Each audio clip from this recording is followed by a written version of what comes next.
confirmo que siga así. Si no, ustedes cualquier cosita me van avisando, ¿sí?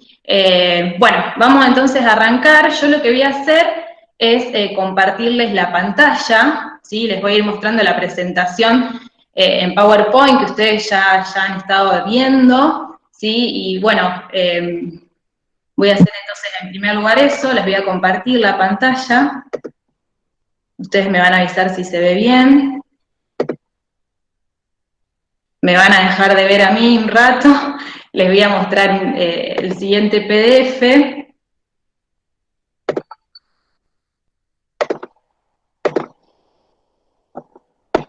Bien. Bueno, ahí está el PDF. ¿Se ve bien? ¿Lo pueden ver? Volvemos entonces al paso que les pido que lo dejen, porque si no, hacen a la derecha para poder ver el... Ahí estamos. Bueno, vamos a empezar a la reunión. Dividimos la clase en dos partes. Una primera parte en donde vamos a hacer un repaso, una introducción de lo que es la unidad 1, sí, que ustedes ya han estado leyendo y viendo, ¿sí? La idea, digamos, de este particular es de la unidad 1 y de la parte teóricas, y se me va a complicar, a ver ahí está, bien. Bueno, entonces, vamos a empezar. Ustedes, en las diapositivas, esta presentación que ustedes tienen, lo primero que encontramos es la definición de estadística, ¿sí? ¿Qué es la estadística y cómo se define? Piensen que hoy en día estamos en una era en donde estamos rodeados de una cantidad de datos y un volumen muy alto de datos e información, y es muy importante la estadística o el rol que tiene la estadística para poder analizar tanta cantidad de datos, ¿sí? No solo para analizar, sino para procesar la información, para presentarla, graficarla, etcétera. ¿Bien? Entonces, la definición que les damos de estadística es que la estadística justamente es una ciencia que nos va a proporcionar distintos métodos y técnicas justamente para poder recolectar la información, presentarla, organizarla en distintas tablas, ¿sí? Mostrar la información con gráficos, analizar esa información y también para poder tomar decisiones, ¿sí? Bien, van a ir viendo que en realidad en algunas cuestiones no me voy a detener mucho tiempo porque, como les expliqué en un principio, la idea no es que voy a dar la clase completa de la unidad 1, sino que vamos a reforzar algunos conceptos de esta unidad. Bien, entonces, la estadística se divide en dos grandes ramas. Bien, estas dos ramas están muy relacionadas. Por un lado tenemos lo que es la estadística descriptiva, que justamente van a ser todas las técnicas que van a permitir la recolección, la descripción de un conjunto de datos, ¿sí? En toda la parte de estadística descriptiva vamos a usar las tablas, los gráficos, las medidas descriptivas o resúmenes, que ya estuvieron viendo algo en la unidad 2. Siempre cuando yo voy a hacer un estudio estadístico, digamos, en primer lugar es muy importante hacer justamente una descripción de los datos, ¿sí? Un análisis exploratorio para ver con qué datos estoy trabajando, para poder mostrarlos, ¿bien? Entonces, es la base de la estadística poder hacer justamente esa descripción de los datos. Después, tenemos otra rama que también es muy importante, que es la estadística inferencial, que acá lo que vamos a ver es un conjunto de métodos y técnicas que nos van a permitir generalizar los resultados de una muestra a una población, ¿sí? Y eso lo vamos a hacer a través de dos maneras distintas. Una va a ser la estimación y otra va a ser prueba de hipótesis, ¿sí? Esto último de estimación y prueba de hipótesis lo vamos a ver en las últimas unidades de la materia, ¿sí? Toda esta primera parte vamos a ver lo que es más la estadística descriptiva, que ya estuvieron viendo algo en la unidad 1 y unidad 2, y más adelante después vamos a ver más la parte de estadística inferencial, ¿sí? Pero tengan en cuenta que son dos ramas que están muy relacionadas entre sí, y en la mayoría de los estudios estadísticos se tienen en cuenta los dos tipos de estudios, ¿sí? Los dos tipos de análisis, tanto lo descriptivo como lo inferencial. Bien, fíjense que, bueno, yo cuando hablé de estadística inferencial, les comenté que lo que íbamos a hacer era poder generalizar los resultados de una muestra a toda la población, ¿sí? Y las decisiones que yo vaya a tomar, las conclusiones que yo vaya a tomar, va a ser para toda la población, ¿sí? Pero no vamos a trabajar con la población completa. En la mayoría de los estudios, no se trabaja con la población completa porque tengan en cuenta que muchas veces esa población es muy extensa, lo cual nos llevaría demasiado tiempo evaluar a todas las unidades de la población, sería un trabajo muy costoso, entonces se decide trabajar con una muestra, ¿sí? La definición de población es, bueno, la población es el conjunto total de unidades elementales. Esas unidades elementales no necesariamente tienen que ser personas, ¿sí? Una población puede ser, nos podemos referir a una población de empresas, a una población de animales, a una población de artículos, ¿sí? Esa población puede ser finita o infinita, generalmente vamos a trabajar con poblaciones finitas, y la vamos a simbolizar con esa N mayúscula, ¿bien? El tamaño de la población la vamos a simbolizar con N mayúscula.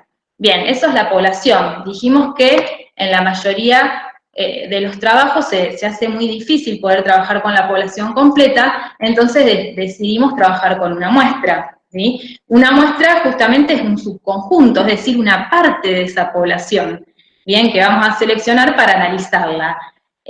Pero tenemos que tener cuidado porque no cualquier muestra va a ser válida estadísticamente para poder generalizar los resultados a la población, sino que esa muestra va a tener que cumplir con dos condiciones, ¿sí? Una es la representatividad y otra es la aleatoriedad, ¿bien? La representatividad tiene que ver con que las proporciones que se dan en la población, ¿sí? Las distintas características que se presentan en la población, deben estar reflejadas en la misma proporción en la muestra, ¿bien? ¿Esto qué quiere decir? Que, por ejemplo, si yo en mi población tengo mayor cantidad de hombres que mujeres, bueno, esto tendría que estar reflejado también en mi muestra. Cuando yo saque la muestra, debería haber, no sé, si en la población hay 80% de hombres y 20% de mujeres, bueno, en la muestra deberíamos más o menos respetarse esas proporciones. Sí, lo mismo si en mi población, por ejemplo, hay mayor cantidad de personas adultas, bueno, todo eso debería estar reflejado cuando yo tomo la muestra. Y la otra condición es la aleatoriedad, que tiene que ver con que la muestra se obtenga a partir de un proceso o un mecanismo aleatorio, al azar, ¿sí? Y en ese mecanismo aleatorio debemos garantizar que todas las unidades de la población tengan alguna probabilidad de ser seleccionadas en la muestra, ¿sí? Todas tienen que tener probabilidad de ser seleccionadas en la muestra.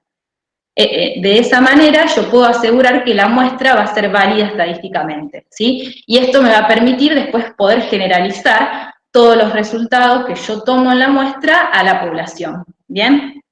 Entonces, a ver, un ejemplo, imagínense que yo quiero estudiar en la ciudad de Rosario, quiero estudiar cuánto es el ingreso promedio mensual que tienen las familias de Rosario, ¿bien? Eso es lo que yo quiero estudiar. Y entonces, bueno, digo, me voy a parar en el centro de la ciudad, sí, en la peatonal, y me voy a poner a encuestar ahí acerca de, voy a tomar algunas personas al azar y les voy a preguntar acerca de cuánto es el ingreso familiar aproximado que tienen sus familias, ¿sí? Imagínense que esa muestra no va a ser válida, ¿sí? Porque yo estoy encuestando justamente en el centro de la ciudad, no estoy teniendo en cuenta un montón de otros barrios que tiene la ciudad, de algunas villas o asentamientos más marginales, por lo tanto, cuando yo después calcule y analice esa muestra, ¿sí? Y obtenga resultados, esos resultados no los voy a poder generalizar a la población. No me voy a poder referir al ingreso promedio mensual que tienen todas las familias de Rosario, ¿sí? Porque únicamente me limité a tomar la muestra solo en una parte de la ciudad, ¿bien? Entonces hay que ser cuidadosos cuando nosotros tomamos muestras, en que esas muestras realmente tienen que ser representativas y aleatorias, ¿sí? Bien, bueno, de esto ya hablé un poquito. Otros conceptos básicos son el de estadístico y el parámetro, ¿bien? Un parámetro es una medida resumen que describe una característica poblacional, ¿bien? Entonces, para el ejemplo que yo les di recién, el parámetro sería el ingreso promedio mensual que tienen las familias de Rosario, ¿bien? Eso sería un parámetro. Ese parámetro es un valor fijo, ¿sí? Es único, y además generalmente es desconocido, porque es muy difícil que yo evalúe a todas las familias de Rosario, ¿sí? Eso me llevaría demasiado tiempo y mucho costo. Entonces, voy a trabajar con una muestra, dijimos, ¿no? Cuando yo trabajo con la muestra, una vez que recaudé información sobre lo que es el ingreso familiar, ¿sí?, de todas las familias de Rosario, yo voy a calcular un promedio, ¿bien? Pero ese promedio que yo calculo en la muestra es un estadístico, ¿sí? Es una medida resumen, es un promedio, pero calculado sobre la muestra, ¿sí? Entonces, ese promedio que es calculado sobre la muestra es un valor que va a ir variando de muestra en muestra, ¿sí? No es un único valor como el parámetro, sino que ese valor varía de muestra a muestra. Si yo tomara otra muestra distinta, si yo sacara otra muestra de las familias de Rosario, probablemente obtenga otro valor, ¿sí? Por eso se dice que el estadístico varía de muestra a muestra, mientras que el parámetro, al ser una medida resumen de la población, es un valor fijo, ¿sí? Bien. ¿Me vienen escuchando bien hasta ahora? Si quieren escribirme en el chat. Entonces, ahí voy a admitir a otro alumno que se está sumando. Bueno, ¿sí? Por eso les comentaba esto de lo importante para que no pase esto que tengamos que estar cortando, ¿sí? Bien. Les pido a los que se van sumando, por favor, que desactiven los audios, así nos escuchamos. Me pueden escuchar a mí. Y volvemos entonces. Creo que quedó alguien.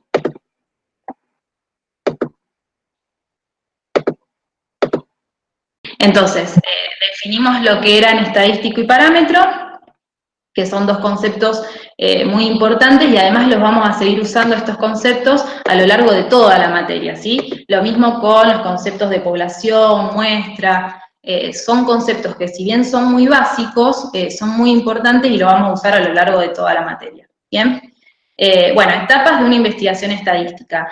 Acá no me voy a detener demasiado, sí les voy a contar por ahí las cuestiones más importantes que tienen que tener en cuenta, ¿sí? Siempre que yo voy a hacer una investigación estadística, hay algunos pasos que deberíamos cumplir, ¿sí? Tenemos una primera parte o una primera etapa que es la planificación, luego la ejecución y por último la conclusión, ¿sí? Dentro de la planificación, en primer lugar, lo que tengo que hacer es formular el problema, ¿sí? Y esto es muy importante de que esté muy claro qué es lo que yo quiero investigar, ¿sí? ¿Qué es lo que se va a investigar? ¿Bien? Tienen que estar muy claros los objetivos de mi problema o de mi estudio o de mi investigación.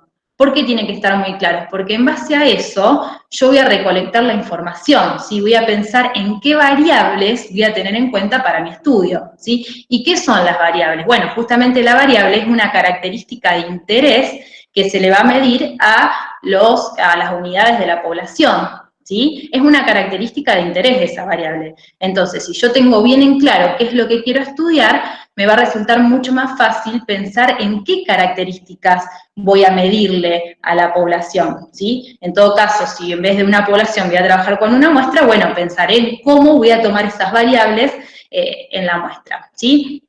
Entonces, dijimos que variable es la característica de interés, y volviendo, por ejemplo, imagínense que yo quiero hacer un estudio sobre, me interesa estudiar la pobreza, ¿sí? En Rosario, en la ciudad de Rosario, ¿bien?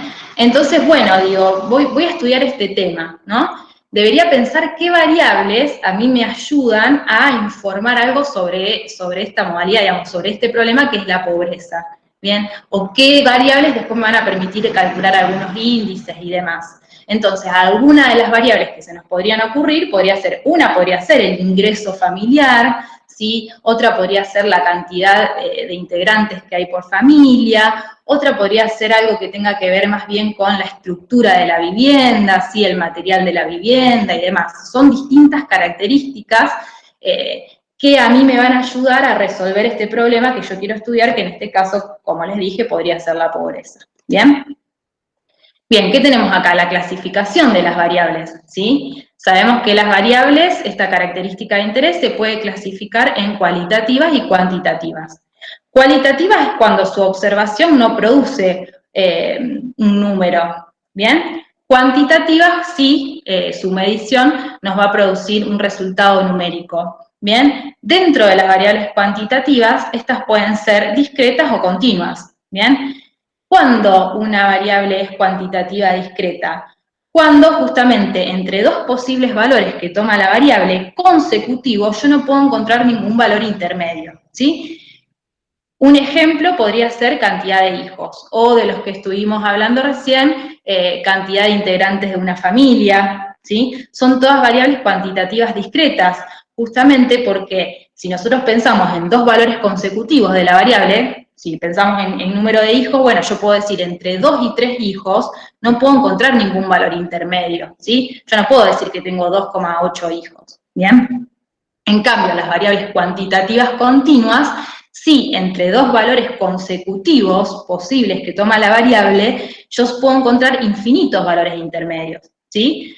Infinitos valores dentro de lo que va a ser los números reales, ¿sí? O la escala real, ¿bien? Esa es la principal diferencia entre variables cuantitativas continuas y discretas, ¿bien? Esto que les estoy mostrando acá es la clasificación de las variables. Si a ustedes les piden que clasifiquen una variable, bueno, tienen que decir esto, si la variable es cualitativa o cuantitativa, y en el caso en que sea cuantitativa, si es continua o es discreta, ¿bien? Estos son los tipos de variables. Ahora, en esta diapositiva que les estoy mostrando ahora, tenemos las escalas de medidas, ¿sí? Más allá del tipo de variable que sea, mi variable puede alcanzar una escala nominal, ordinal, de intervalo o de razón, ¿sí? Si la variable es cualitativa, justamente la variable puede alcanzar o una escala nominal o una escala ordinal, ¿sí? Y eso va a depender de si las categorías de respuesta de la variable tienen o no un orden establecido, ¿sí?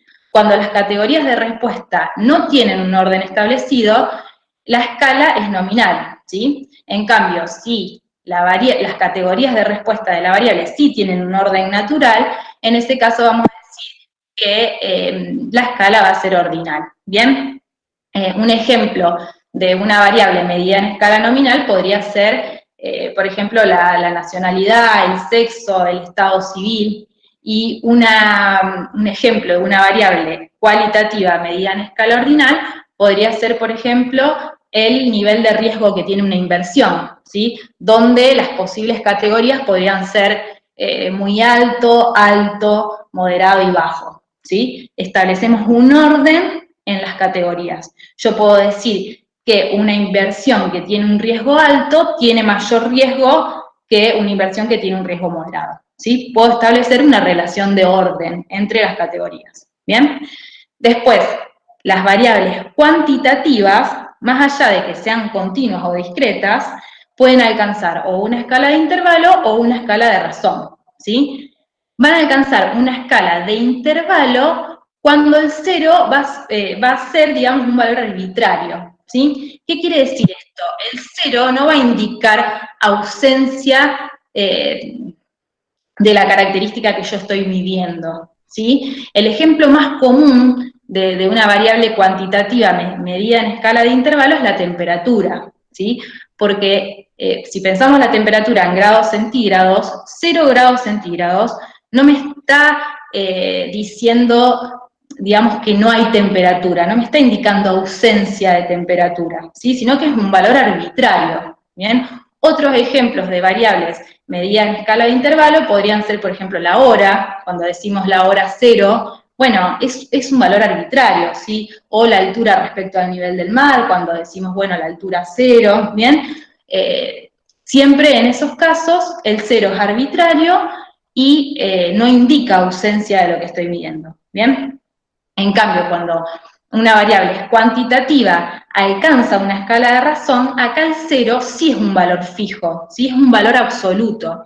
Un ejemplo podría ser el ingreso familiar, ¿bien? Acá el cero sí indica ausencia de lo que estoy midiendo. Si pensamos en la variable ingreso familiar, el 0 pesos me está diciendo que esa familia no tiene ingresos, ¿sí? Otro ejemplo podría ser el número de hijos. Esa variable número de hijos, 0, me está diciendo que esa familia o esa pareja o ese matrimonio no tiene hijos, ¿bien? Entonces, esa es la principal diferencia entre la escala de intervalo y de razón. La principal diferencia es justamente qué ocurre con ese 0. ¿Es un valor arbitrario o es un valor absoluto? ¿Sí? Bien. Bueno, espero que les haya quedado claro porque por ahí escalas de medida es un tema que genera por ahí un poco de dificultad. ¿Sí? Esperemos un segundito que volvemos a la reunión porque veo que hay algunos alumnos que quieren ingresar. Ahí vamos. Compartir la pantalla. Lo estaba mostrando recién, ¿sí?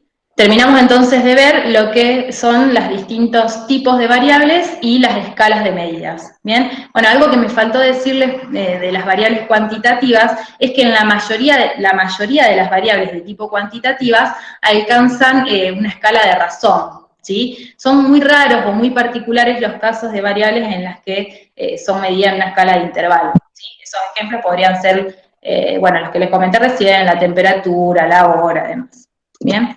Bueno, eso, digamos, todo lo que comenté recién, estábamos dentro de lo que era el primer paso, que era la formulación del problema, ¿sí? ¿Se acuerdan que yo les dije, bueno, tiene que estar bien en claro qué es lo que yo quiero investigar para después saber qué variables voy a recolectar, ¿sí? Qué información o qué medida o qué característica le voy a medir a cada una de los elementos, esperen un segundito, de los elementos de la población.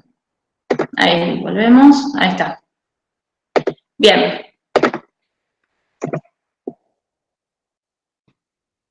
Una vez que yo, ¿sí?, elegí cuáles van a ser las variables, las características que voy a medir, lo que tenemos que pensar es, bueno, ¿cómo voy a realizar la investigación? ¿Sí? ¿Voy a evaluar a toda la población, a todas las unidades de la población, o voy a tomar una muestra? Si decido trabajar con una muestra, bueno, ¿cómo voy a tomar esa muestra? Todo eso tiene que ver con lo que es el diseño de la investigación, ¿sí? Después tenemos un tercer paso que tiene que ver con la recolección, recopilación o obtención de datos, que es, bueno, decidí, por ejemplo, trabajar con una muestra, ¿bien? ¿Cómo voy a recolectar la información? ¿Sí? Lo voy a hacer a partir de una fuente primaria, de una fuente secundaria, todo eso debe estar especificado en lo que va a ser la ejecución en la parte de recolección, ¿bien? Después un cuarto paso, voy medio rapidito con esto, que es la sistematización, ¿sí? Acá lo que vamos a hacer, una vez que yo recolecté la información, es, bueno, poder sistematizarla, ¿sí? Ordenarla, organizarla, clasificarla, y presentar esa información, ¿sí? Por eso decimos de que son muy útiles los cuadros y los gráficos, justamente para poder presentar esa información que nosotros anteriormente estuvimos depurando, organizando, etc. ¿Bien? Después tenemos un quinto paso, que vendría a ser análisis e interpretación, que acá justamente para poder analizar un conjunto de datos, solemos usar lo que son las medidas descriptivas, ¿sí? Las medidas resúmenes, que son algunas de las que estuvieron ya viendo en la unidad 2. Para poder analizar la información, bueno, podemos calcular esa serie de medidas descriptivas, ¿sí? Estas dos etapas, sistematización y análisis e interpretación, tiene que ver con lo que es el análisis descriptivo, ¿sí? Mientras que la última etapa, que es toma de decisión, tiene que ver más con lo que es estadística inferencial, ¿sí? Si yo trabajé con una muestra, bueno, una vez de que obtuve todos los resultados y el análisis de esa muestra, lo que yo voy a querer hacer es generalizarlo a toda la población, ¿sí? Quiero generalizar los resultados que yo obtuve de la muestra, pasarlo a la población, ¿sí? Y para eso usamos estas técnicas que son estimación y prueba de hipótesis, que como les comenté antes, lo vamos a ver más al final, digamos, de lo que va a ser la materia, ¿sí? Bueno, y por último tienen lo que es la presentación de datos, cuadros y gráficos estadísticos, que acá nuevamente no me voy a detener demasiado, sí, voy a ir un poco rapidito. Bueno, ustedes saben que una de las formas de ordenar la información es a través de un cuadro o una tabla, y bueno, lo que muestra acá este gráfico son las distintas partes de un cuadro, ¿sí? Bueno, siempre ese cuadro o esa tabla tiene que tener un título, ese título tiene que ser lo más completo posible, tiene que estar bien en claro, digamos, yo al leer el título tengo que entender, digamos, qué es la información que me va a mostrar ese cuadro o esa tabla, ¿sí? A su vez es muy importante siempre que presentamos una tabla o un cuadro que haya una fuente, de dónde obtuve la información que les estoy mostrando, ¿sí? Eso es muy importante, ¿bien? Bueno, digamos, todo lo que sigue acá es algunas consideraciones, algunos lineamientos que hay que tener en cuenta para, digamos, para que esa muestra de la información que yo haga a través de la tabla sea, digamos, buena, ¿sí? Entonces les van a aclarar, bueno, que el título tiene que ser en forma de pirámide invertida, que tiene que estar centrado, que la fuente no debe pasarse de los límites de la tabla y demás. Bueno, son todas consideraciones o lineamientos que hay que tener en cuenta para mostrar la información de la mejor manera posible, ¿sí? De que sea claro para el que lo vaya a leer. ¿Bien? Bueno, acá pasamos rapidito. Les va explicando cada partecita, así que no me voy a detener, a menos que después necesitan que volvamos, cuando hagamos la consulta, si necesitan que volvamos a ver algo de la presentación, lo podemos hacer sin problema, ¿sí? Pero no quiero que me lleve tanto tiempo esta presentación, porque la idea es más bien que hagamos consultas. Bueno, después tenemos la parte de gráficos, ¿sí? Es otra manera de presentar la información, ¿sí? Mediante un gráfico yo puedo obtener una rápida visualización, pero digamos la desventaja que tienen los gráficos es que muchas veces yo pierdo las cifras exactas, ¿sí? Que en cambio en una tabla yo sí las puedo ver. Bien, las partes de un gráfico son similares, son muy parecidas a las de un cuadro o una tabla. La única diferencia es que el cuerpo obviamente va a ser el gráfico, y además que algunos gráficos pueden o no tener referencias, ¿sí? Bien, acá lo que tenemos son distintos tipos de gráficos. Tenemos el gráfico de sectores, el gráfico de barras, que pueden ser simples, agrupadas, subdivididas, bidireccionales, y después los gráficos lineales, que también pueden ser simples, compuestas o bidireccionales. ¿Bien? Muy rápidamente vamos a revisar cada uno de ellos. El gráfico de sectores lo que me permite es descomponer un todo en partes, ¿sí?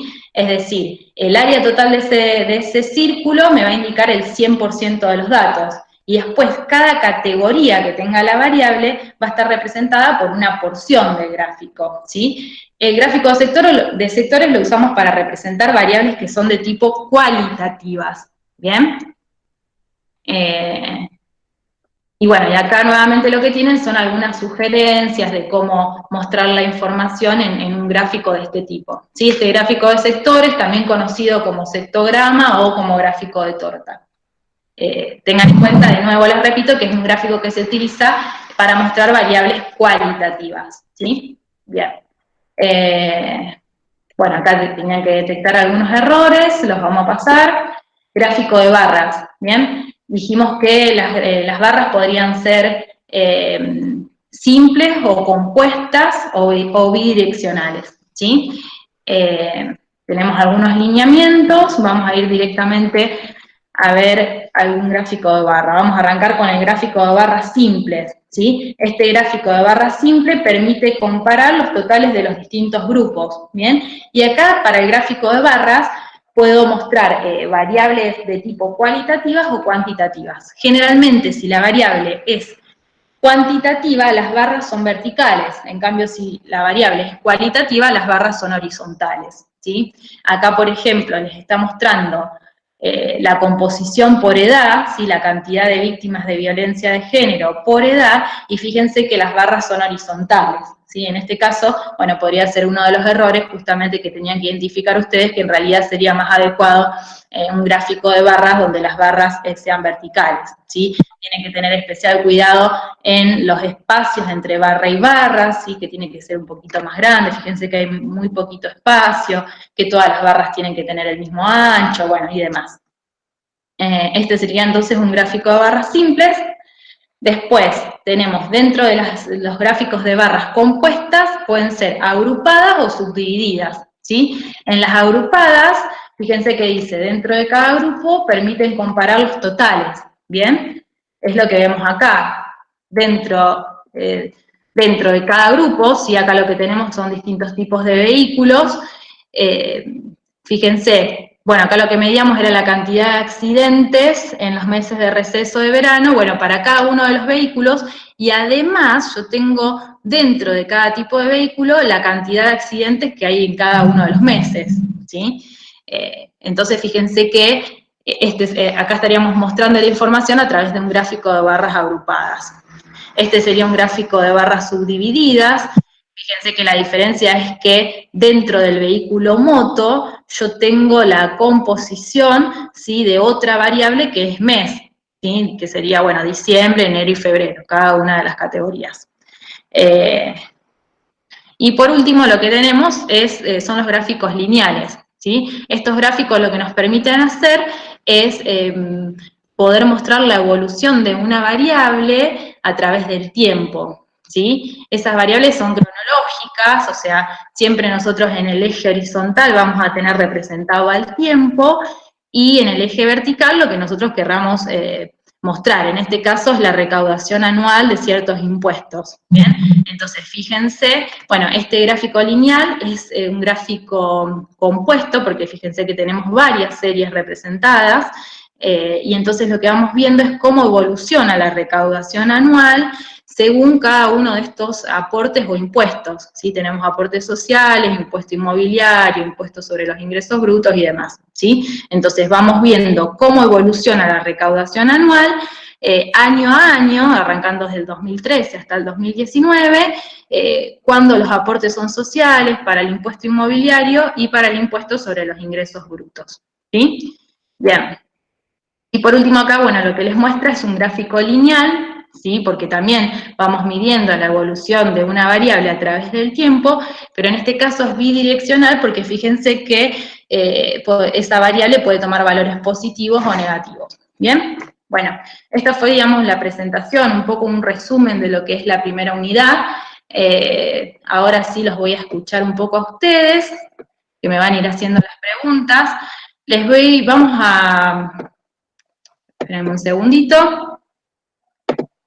Voy a dejarles de compartir la pantalla. Bien, lo que vamos a hacer, ¿sí?, para ordenarnos un poco en las consultas, les voy a pedir que aquel que quiera preguntar, que ponga en el chat que quiera hacer una pregunta, y entonces yo les voy a dar, digamos, los voy a autorizar a que activen el micrófono y me pregunten, ¿sí? Creo que es una manera más, digamos, un poco más ordenada de poder hacerlo. Federico, me parece que sin querer estás compartiendo tu pantalla. Bueno, ahí está. Bueno, Camila, ¿querés? Ahí veo que Camila quiere hacer una consulta. ¿Querés activar tu micrófono?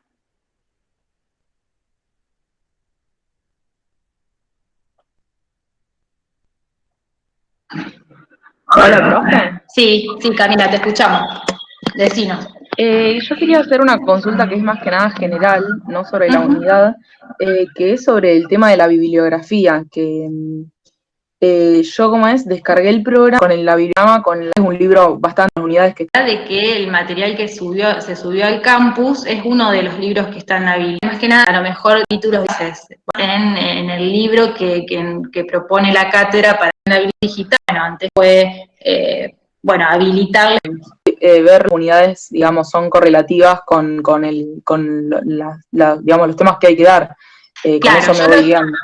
Claro, yo lo que les sugiero es que, digamos, ustedes en las presentaciones que nosotros le vamos subiendo en PowerPoint o en PDF, tengan en cuenta, digamos, que son los temas más importantes. Entonces, cuando vos vayas a ver el libro, vas a ver que en realidad hay un montón de otros temas más, que por ahí nosotros no los trabajamos, que por ahí no le des tanta importancia, sino centrate más bien en lo que presentamos en los PDFs, y después sí, de esos temas que nosotros presentamos, podés profundizar con lo que tenés en el libro, que además está bueno porque presentan algunos ejemplos más y bueno, les puede ser de utilidad. ¿Ah? Traten de hacer las preguntas, yo las voy a ir habilitando para que lo hagan pasado, y quiere saber si les sirve el cuadernillo. Sí, Milagros, a ver, te va a servir el cuadernillo. Justamente, digamos, a partir de este año se están haciendo muchos cambios en la cátedra desactualizado, por eso nosotros le proponemos esta nueva bibliografía que subimos al campo en una consulta. Activarte el micrófono. Hola, profe. Mi duda es cuando habla de la muestra que dice que es representativa y aleatoria. O sea, ¿puede ser representativa o aleatoria o tiene que cumplir con las dos condiciones?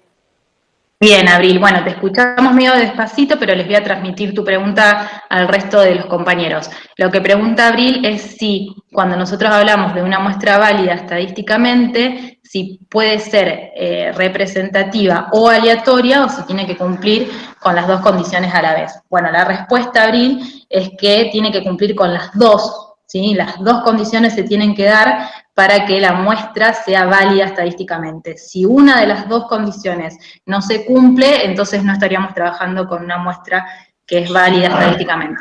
¿Queda claro? Sí, gracias. Bueno, ¿alguien más quiera preguntar? No te anda el micrófono o no tenés micrófono. Bueno, la consulta de, perdón, Carolina dice si en la PAE, que es la primera actividad evaluativa, que van a hacer vía online, sería un parcial. Sí, este primer parcial a través de otra pregunta. Patri, Hola Eva, ¿cómo va? ¿qué tal? Me presento con los alumnos, yo soy también la profesora Evangelina. Estoy acá para ayudar a Patri porque yo estaba en el chat y como en el chat los alumnos prefirieron ver la video, entonces me pidieron que me sume a tu videoconferencia, Patri, así que también puedo contestar. Buenísimo, Eva, gracias. Tenemos entonces otra profe que nos va a estar ayudando. ¿Alguna más tiene alguna consulta?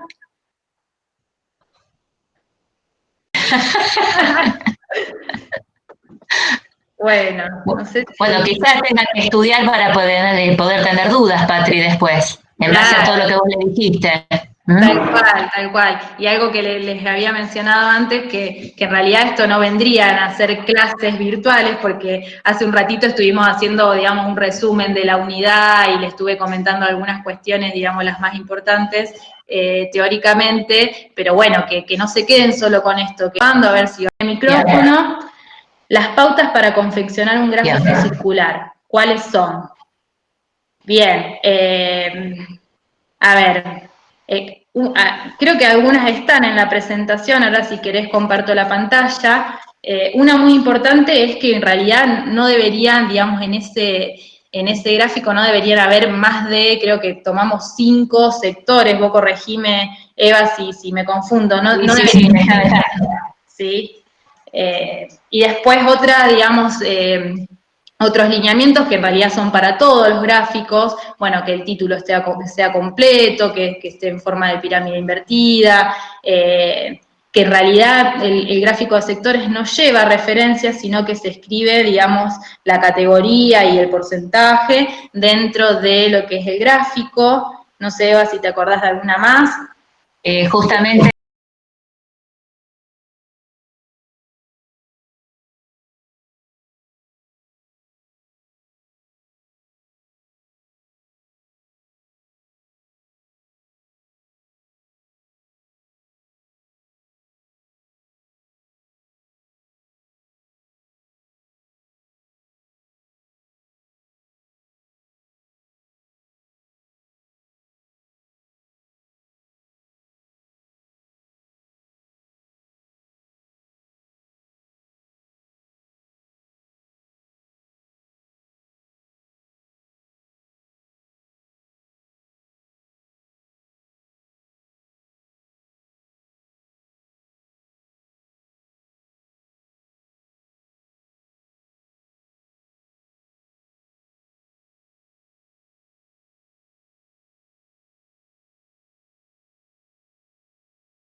Profe, con lo que vos estás diciendo ahí de poner el porcentaje, ustedes van a ver que en muchos gráficos que se publican también está el valor, o sea, el valor absoluto, por ejemplo, 10.000 muertos y abajo el porcentaje, por ejemplo, el 10%. Bueno, ese valor no tiene que figurar en el gráfico circular, solo el porcentaje se muestra, porque es un gráfico para mostrar porcentajes sobre un mismo total.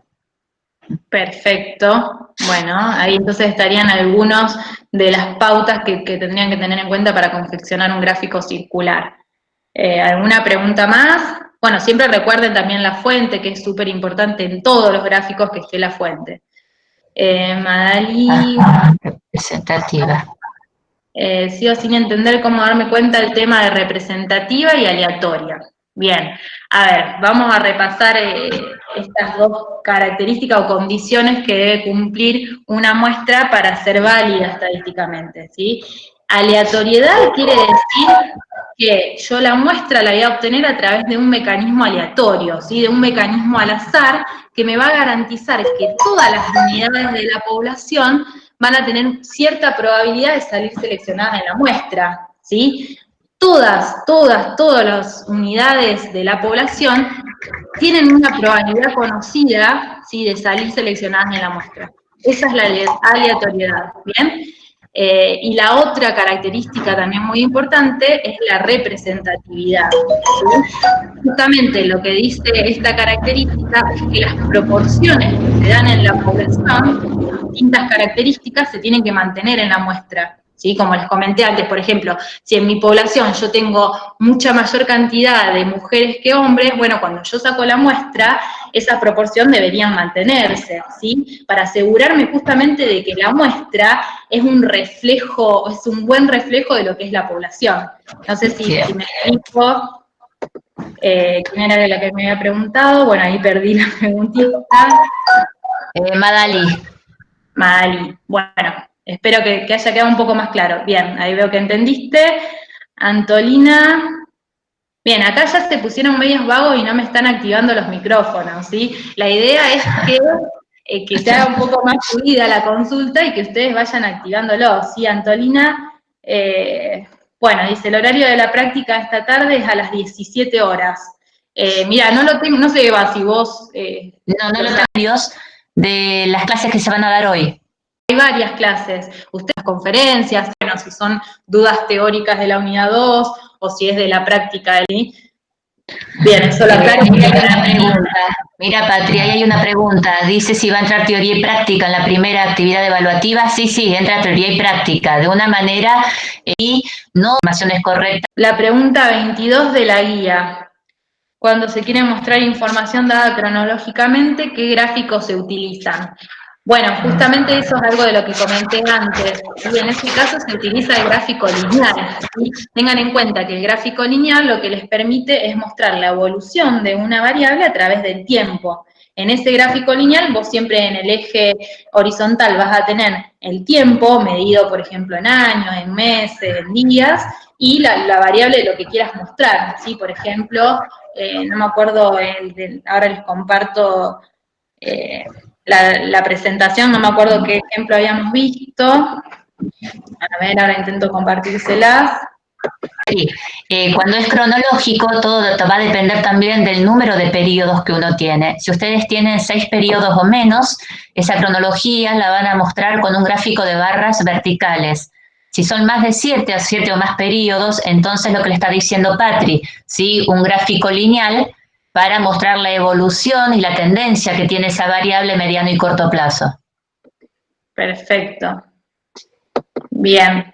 Bueno, no sé, les iba a compartir, pero en realidad ya lo vimos recién y creo que lo aclaró bien Eva, así que creo que no es necesario. A ver, Tomás, a las 17 es teoría de la unidad 2, y bueno, ahí aclara la pregunta de una alumna, justamente, bueno, a las 17 es teoría de la unidad 2 y a las 19 práctica de la unidad 1, ¿bien?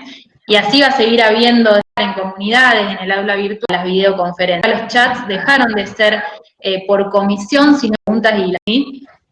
Bien, ¿alguna pregunta, duda más?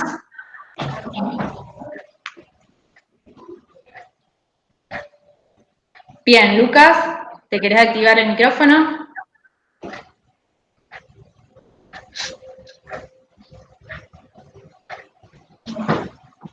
Lucas, si no podés activarte el micrófono, si no escribí la pregunta, pero intentá ver si se puede.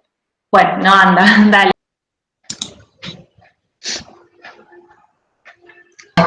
La 11 de la guía. A ver, bueno, ahí les comparto la pantalla. La tengo acá a mano. Dice que es para completar. Bien, acá les estoy mostrando la guía. Sí. La 11 dice, una medida de resumen de la población se denomina y de la muestra y tienen que completar, ¿sí? Una medida de resumen de la población es un parámetro, ¿sí? Es lo que hablábamos antes. Por ejemplo, una medida de resumen, en el ejemplo que yo les había dado, era el ingreso promedio de las familias de Rosario, ¿sí? Entonces, una medida de resumen que se mide en la población puede ser un promedio, puede ser un porcentaje, puede ser un desvío, pero que siempre se mide en la población se denomina parámetro, ¿sí? Ahora, si esa medida de resumen, ese promedio, ese desvío, ese porcentaje, yo lo calculo sobre los elementos de la muestra, recibe el nombre de estadístico, ¿sí? Y justamente ese estadístico, habíamos mencionado que iba a ir variando de muestra a muestra. Dependiendo de la muestra que yo obtenga de la población, voy a obtener distintos resultados, ¿sí? Entonces ahí tendrían que completar con parámetro y después estadístico. ¿Queda claro? Bien. ¿Alguna pregunta más?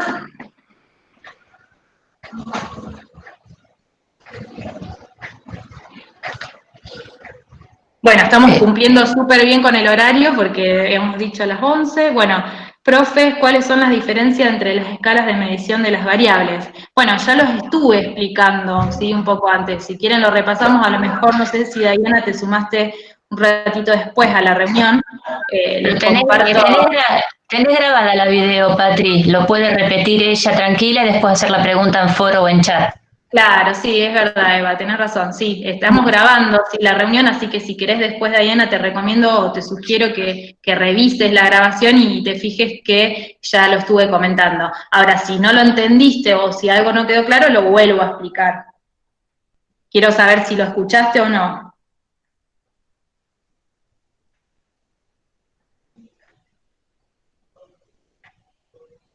¿No? Bueno, listo. ¿Listo? ¿Alguna otra consulta? ¿Duda? Fueron pocos. De todas maneras, si le está quedando alguna pregunta, que vayan al foro, que estamos todos contestando todo el tiempo, y los chats en los horarios que no se sumó más tarde, que bueno, que ya lo había visto. Así que si querés, Diana, bueno, lo volvemos a repasar un poco, a ver si queda claro y resolvemos tu duda. Vuelvo a las medidas, ¿sí? Recordá que por un lado teníamos la clasificación de las variables, dijimos que podían ser cualitativas y cuantitativas, y después por otro lado tenemos las escalas de medidas, ¿sí? Una variable cualitativa, acá estamos, una variable cualitativa puede alcanzar una escala nominal o una escala ordinal, ¿sí? Va a depender de si las categorías de respuesta de la variable tienen o no un orden establecido, ¿sí? Las variables nominales, las variables medidas en escala nominal, estas variables, las categorías de esa variable no tienen un orden establecido, ¿sí? Un ejemplo dijimos podría ser la nacionalidad, otro ejemplo podría ser el estado civil, ¿bien? En cambio, las ordinales sí existe un orden natural en las categorías, ¿bien? Y el ejemplo que les había mencionado es el de creo que les comenté, bueno, nivel de riesgo de una inversión, ¿sí? Donde ese nivel de riesgo, las categorías podrían ser, por ejemplo, muy alto, alto, moderado, bajo. Yo puedo establecer un orden en esas categorías, ¿sí? Otro ejemplo podría ser grado de satisfacción de algún producto o de algún servicio, ¿bien? Siempre yo en la escala ordinal puedo establecer un orden en las categorías, ¿sí? Si pensamos en la variable nivel de riesgo de una inversión que tiene un riesgo alto tiene mayor riesgo que una inversión que tiene un riesgo moderado, ¿sí? Yo puedo establecer un orden entre esas categorías, ¿bien? En cambio, las variables cuantitativas, no importa si son continuas o discretas, pueden alcanzar una escala de intervalo o una escala de razón. En la escala de intervalo, el cero es un valor arbitrario, ¿sí? Ese cero no indica ausencia de la característica que yo estoy midiendo. Por lo tanto, un ejemplo podría ser la temperatura, así que les comentaba antes, donde el cero, ¿sí? Si la pensamos la temperatura medida en grados centígrados, 0 grados centígrados no es un valor absoluto, es un valor arbitrario, no me indica que no hay temperatura, ¿sí? Lo mismo si pensamos, dijimos la hora, podría ser, ¿qué otro ejemplo les digo? Se me ocurre el año calendario, sí, pensar en el año cero, algo relativo, ¿bien?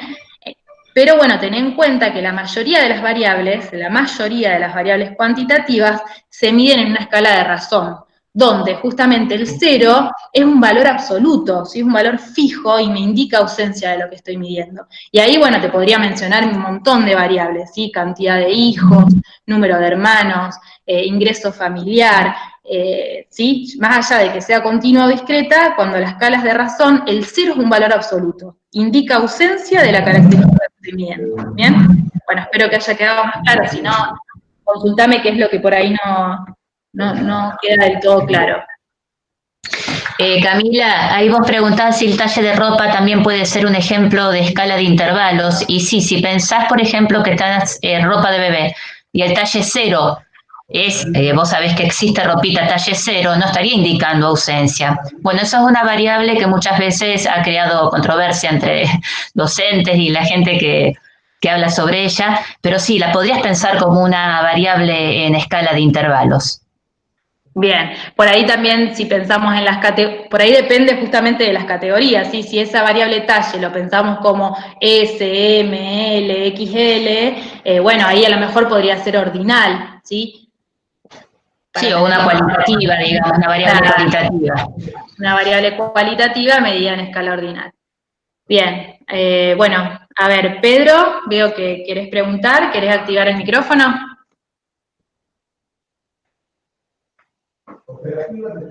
Hola, profe, buen día. Buen día, te escuchamos bien, Pedro, pregúntanos. Bueno, sí, no, mi consulta más que nada es sobre los pasos para el uso de la calculadora. Bien, viste que en comunidades hay algunos videos, en realidad en las diapositivas de la unidad 2, a medida que vamos desarrollando las diapositivas, hay algunos enlaces que los llevan a algunos videos que explican. ¿Lo pudiste resolver o cuál es tu problema? Ah, no entré a comunidades, entonces no sabía que estaban esas diapositivas. Claro, bueno, Pedro, ten en cuenta que nosotros nos estamos manejando a través de el aula virtual en comunidades, o sea que toda la información ¿sí? Ahí vas a encontrar cargar los datos en la calculadora. Listo, profe, muchas gracias. Es nada. Según el modelo, ¿sí? Fíjate que vas a tener por modelo los enlaces. Bien. Ah, dale. Gracias. Bueno, Au Tersoni, bueno, dice la pregunta 20 de la guía. A ver, les comparto la guía. ¿Cuál es la 20? 20. A ver. Indique en qué caso se utilizan barras horizontales y cuándo verticales. Bien, generalmente se usan barras horizontales cuando la variable es cualitativa, ¿sí? En el caso en que la variable sea cuantitativa, se suelen utilizar barras verticales, ¿sí? Más allá de que el gráfico sea de barras simples, agrupados, subdivididas, generalmente se tiene en cuenta qué tipo de variable es para decidir la orientación de las barras. ¿Le puedo dar un ejemplo? Sí, si vas a mostrar información, por ejemplo, según la religión de la persona, ese va a ser barras horizontales. Vas a ir poniendo cada religión y luego, por supuesto, de manera horizontal, cuántas personas hay en cada una de esas categorías. Si vos estás mostrando, por ejemplo, durante 4 meses las ventas de un negocio, como el tiempo es una variable cuantitativa, esas barras tienen que estar de manera vertical. O sea, cada barra estaría representando para cada mes el monto de ventas respectivo. ¿Te quedó claro? esperemos que te hayamos... Bueno, ¿quién más? Camila. Profe, ¿se van a grabar todas las clases para los que cursamos otras materias en los horarios que hay videoconferencias? No sé, Val, en realidad, no sé. Por lo menos sé que, vamos a intentar que sí, ¿sí? Fíjense que muchas veces esto de la grabación depende de los alumnos. Fíjense que hoy se nos complicó un poco porque tiene que estar el consentimiento de todos los alumnos para poder hacer la grabación, ¿sí? Así que si alguno por ahí decide no hacerlo, bueno, no podríamos grabar, o sea, no depende tanto de nosotros. Creo que sí, que vamos a intentar grabarlas y vamos a subir aquellas que estén interesadas. Bueno, eso es la videoconferencia.